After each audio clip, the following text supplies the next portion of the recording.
Hai semua, apa kabar? Pada kesempatan kali ini, saya akan berbagi pengalaman saya dalam mempelajari pemikiran Ki Hajar Dewantoro tentang pendidikan yang berpihak pada murid. Saya juga akan memberikan beberapa contoh nyata dari penerapan pemikiran Ki Hajar Dewantoro dalam pembelajaran di kelas saya.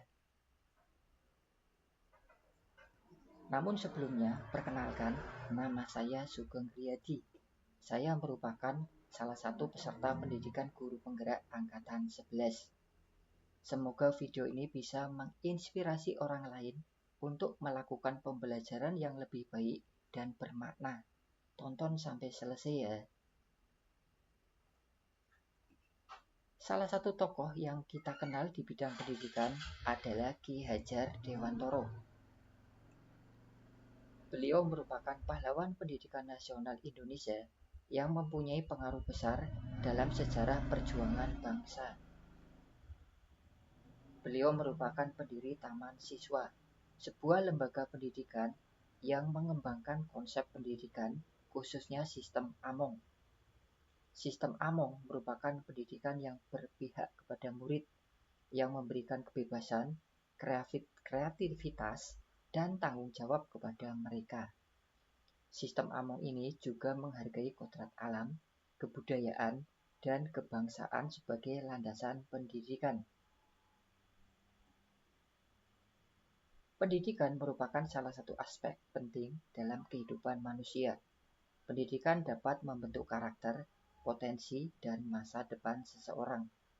Oleh karena itu, pendidikan harus diselenggarakan dengan sebaik-baiknya dan sesuai dengan kebutuhan dan kondisi setiap individu. Pembelajaran yang dilaksanakan di kelas harus berpusat pada siswa, sehingga siswa mencari informasi yang diperlukan untuk memahami materi yang sedang disampaikan oleh guru. Ada beberapa asas dalam pendidikan yang dianut oleh Ki Hajar Dewantoro, yaitu yang pertama, asas kemerdekaan. Pendidikan harus memberikan ruang bagi siswa untuk mengekspresikan diri mereka sesuai dengan kemampuan dan minatnya. Pendidikan juga harus memberikan kesempatan kepada siswa untuk belajar dari pengalamannya sendiri dan pengalaman orang lain. Yang kedua, asas perubahan. Pendidikan harus sesuai dengan kodrat alam dan kodrat zaman. Pendidikan juga harus memanfaatkan sumber daya alam dan lingkungan sebagai media belajar. Yang ketiga, asas kebudayaan. Pendidikan harus mengembangkan nilai-nilai budaya lokal dan nasional sebagai identitas bangsa. Pendidikan juga harus menghormati keragaman budaya sebagai sumber kekayaan dan kearifan. Yang keempat, asas kebangsaan. Pendidikan harus menumbuhkan rasa cinta tanah air dan semangat nasionalisme sebagai wujud loyalitas terhadap negara. Pendidikan juga harus membekali siswa dengan pengetahuan dan keterampilan yang berguna bagi pembangunan bangsa. Yang kelima, asas kemanusiaan. Pendidikan hendaknya mengedepankan nilai-nilai kemanusiaan universal sebagai landasan moral dan etika. Pendidikan juga harus mendorong siswa untuk berperan aktif dalam menyelesaikan masalah sosial dan kemanusiaan.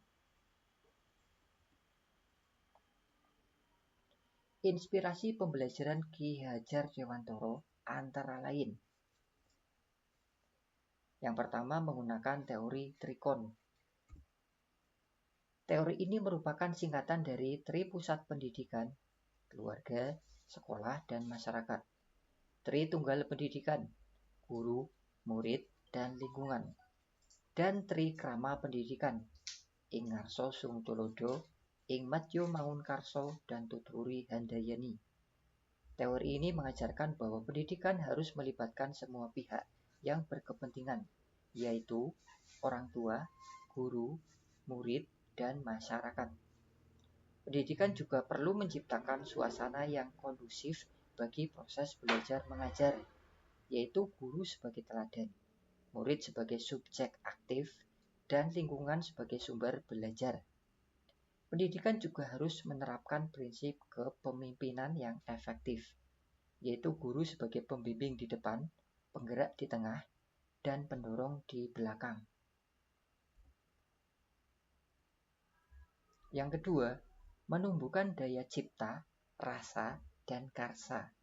Konsep ini mengajarkan bahwa pendidikan hendaknya mengembangkan 3 aspek utama dari potensi manusia, yaitu daya cipta, kemampuan berpikir, daya rasa, kemampuan merasakan, dan daya karsa, kemampuan bertindak.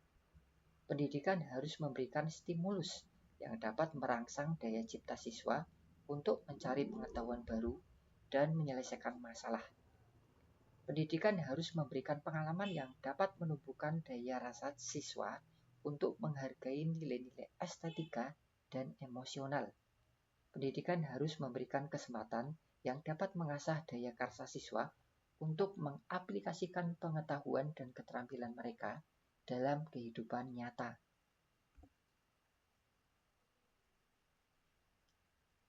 Membentuk pribadi yang mandiri. Konsep ini mengajarkan bahwa pendidikan harus membentuk pribadi siswa yang mandiri dalam arti luas. Pribadi yang mandiri adalah pribadi yang memiliki kemampuan untuk mengatur diri sendiri secara fisik, mental, sosial, dan spiritual. Pribadi yang mandiri juga memiliki kemampuan untuk beradaptasi dengan lingkungan yang berubah-ubah. Pribadi yang mandiri juga memiliki kemampuan untuk berkontribusi bagi kemajuan diri sendiri dan orang lain.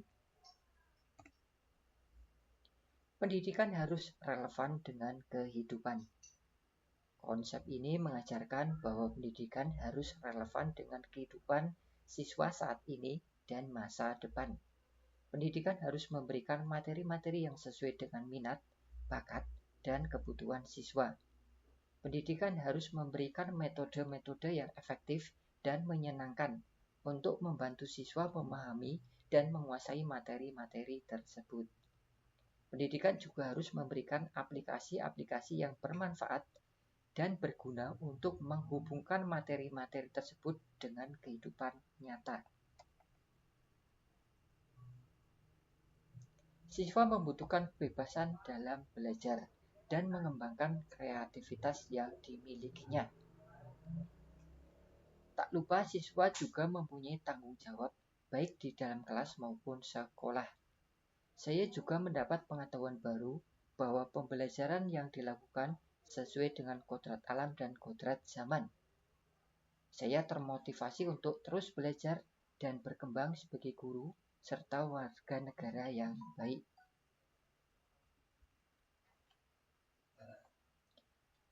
Tindakan-tindakan yang bisa saya terapkan untuk menerapkan pemikiran Ki Hajar Dewantoro adalah dengan menggunakan metode pembelajaran saya untuk beradaptasi dengan sistem AMONG.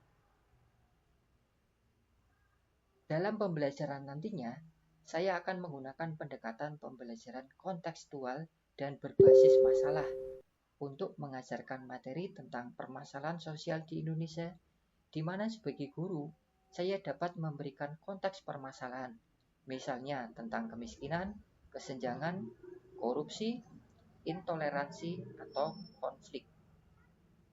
Guru membagi siswa menjadi kelompok-kelompok kecil dan memberikan tugas untuk mencari informasi, analisis, dan solusi terkait masalah tersebut. Siswa dapat menggunakan sumber-sumber belajar yang relevan, seperti buku, internet, media massa, atau narasumber. Siswa juga dapat menghubungkan permasalahan tersebut dengan kodrat alam dan kebudayaan. Siswa kemudian dapat mempresentasikan hasil kerja kelompoknya di depan kelas dan mendiskusikannya dengan siswa lain. Guru memberikan umpan balik dan penilaian yang holistik dan formatif, sehingga siswa dapat berpartisipasi aktif dan bekerja sama dalam proses pembelajaran. Dengan demikian, kita dapat melihat betapa pentingnya mempelajari pemikiran Ki Hajar Dewantoro tentang pendidikan yang berpihak pada murid. Pemikiran beliau dapat membimbing dan menginspirasi kita untuk melakukan pembelajaran yang lebih baik dan bermakna bagi diri kita sendiri dan orang lain. Refleksinya juga dapat membantu kita untuk menghargai kebebasan, kreativitas, dan tanggung jawab siswa dalam belajar. Semoga bermanfaat.